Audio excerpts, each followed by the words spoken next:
भारत के खिलाफ high voltage match में कौमी टीम की इंतहाई मायूस कुन कारकर्दगी पर शायकीन क्रिकेट तलमला उठे। किसी को बैटर्स पर गुस्सा है तो कोई बॉलर से नाखुश है, जबकि कई शायकीन ने इस शिकस्त का जिम्मेदार नाकिस कप्तानी को ठहराया है।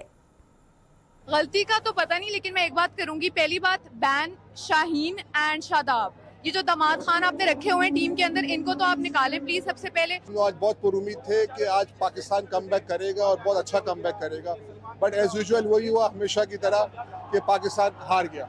और उसमें सारा कसूर हमारी बैटिंग लाइन का है, ये हमारे सेलेक्टर्स का है। इनको इसमें चेंजेस लानी चाहिए। देखें, पाकिस्तान जो है ना अपनी पॉलिसीज में वीक है, डिसीजन पावर्स नहीं है। कप्तान साहब भी शायद डरते हैं क्योंकि उनकी अपनी परफॉर्मेंस नहीं है। अगर कप्तान फ्रंट पे आके खेलेगा, वो रन्स बनाएगा तो कुछ होगा। अब कप्तान खुद रन नहीं बना रहा, वो किसी को कैसे बाहर निकालेगा? उसकी अपनी पोजीशन खतरे में, उसकी अपनी पोजीशन सवालिया निशान है। पाकिस्तान अच्छा नहीं खेला, इस वजह से मैच उसके हाथ से निकल गया।